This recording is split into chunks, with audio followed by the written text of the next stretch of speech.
ਇੱਕੋ ਸੈਨਾ ਦੀ ਚੋਰ ਨੇ ਸਾਡੇ ਏਜੰਟ ਨੂੰ ਬਾਹਰ ਕੱਢਿਆ ਜਾ ਰਿਹਾ। ਕਿਹੜੀ ਗੱਲ ਨੂੰ ਕੱਢਿਆ ਜਾ ਰਿਹਾ?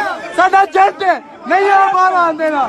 ਮੈਂ ਦੀਪੂ ਸੀ ਇਹਨਾਂ ਦੀ ਨਹੀਂ ਆਉਣ ਦੇਗਾ। ਨਹੀਂ ਸਾਡਾ ਏਜੰਟ ਕਿਉਂ ਬਾਹਰ ਜਾਏ? ਕਿਉਂ ਜਾਏ ਬਾਹਰ ਸਾਡਾ ਏਜੰਟ? ਜਿਹੜਾ ਪੋਲਿੰਗ ਏਜੰਟ ਹੈ ਉਹ ਕਿਉਂ ਬਾਹਰ ਜਾਏ? ਗੁੰਡਾਗਰਦੀ ਕਰ ਰਹੇ ਨੇ।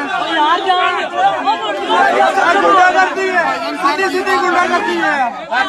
ਇਹ ਸੱਚੋ ਹੈ। ਕਿਉਂ ਸੱਚ ਮਾਰਿਆ ਮੈਨੂੰ? ਸੱਚ ਮਾਰੀ ਇੱਥੇ ਮੈਨੂੰ ਜੁੱਤੀਆਂ ਮਾਰੀਆਂ ਸਾਡੇ ਮੁੰਡੇ। ਸੱਚ ਮਾਰਿਆ ਸੱਚ ਮਾਰਿਆ ਮੈਨੂੰ। PTI PTI PTI PTI PTI PTI PTI